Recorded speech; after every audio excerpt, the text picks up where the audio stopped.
Saludos cordiales, mi nombre es Karen Tamara Torres Medina y pertenezco al paralelo 120 de electricidad básica. Hoy resolveremos como parte del proyecto un circuito perteneciente al capítulo 10, específicamente el ejercicio 19, obtenido del libro Análisis de circuitos en Ingeniería, séptima edición.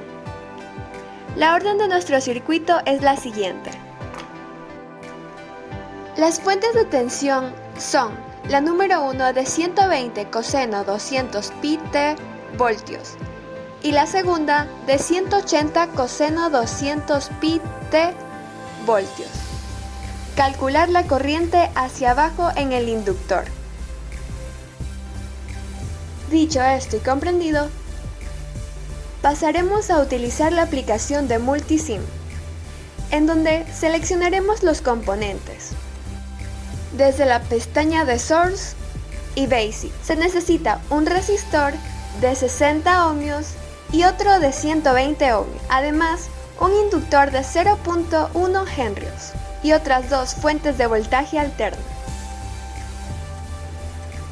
Eso sí, hay que tener en cuenta que hay que agregarla la que dice BRMS. Para la configuración de nuestras fuentes de voltaje es necesario encontrar la frecuencia de las mismas, con lo que se ha obtenido 100 Hz.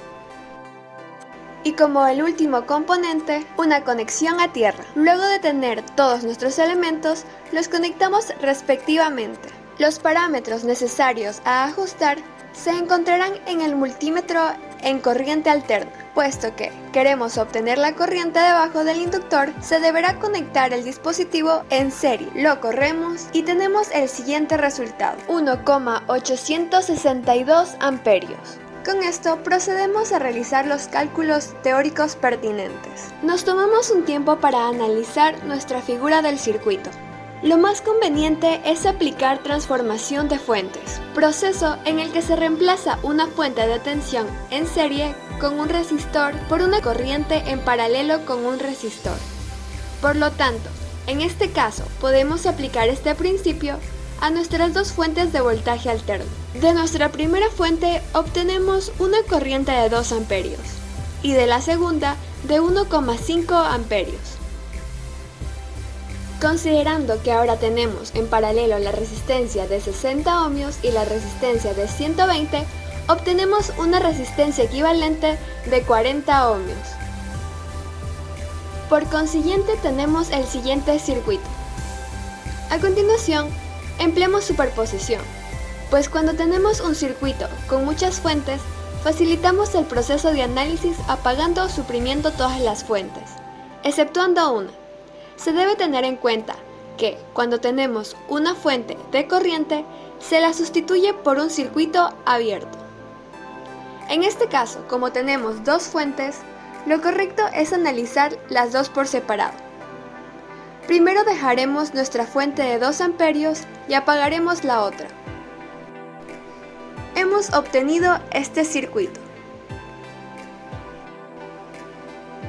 Se vuelve a aplicar transformación de fuentes para obtener un voltaje de 80 voltios.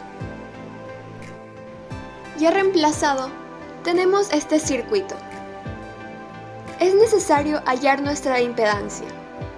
Sabemos que un resistor sigue con su mismo valor, mientras que la impedancia de un inductor se determina por la fórmula JWL. En este caso obtenemos 20 pi J ohmios, y al estar en serie, las impedancias se las suman, obteniendo así 40 más 20 pi J ohmios.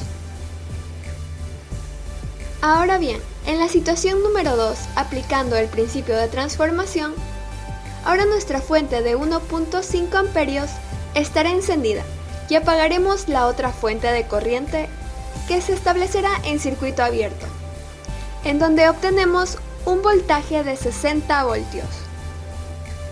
Si somos observadores, hemos obtenido un mismo circuito que en el primer caso. Sin embargo, la fuente de voltaje es distinta. Es decir, la impedancia es la misma. Sin embargo, lo que determina el cambio de corriente será el voltaje alterno en cada una. Entonces hallamos nuestra corriente 1 que es igual a 0,577 menos 0,906 J amperios. Y en el caso de la corriente 2, se obtiene un valor de 0,433 menos 0,680 J amperios, obteniendo así una corriente total ya establecida en coordenadas polares de 1,88 amperios, con un ángulo de menos 1,005 grados.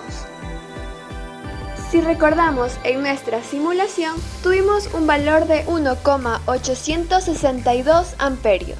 Por lo tanto, podemos concluir que nuestra práctica se ha realizado con éxito. ¡Hasta la próxima!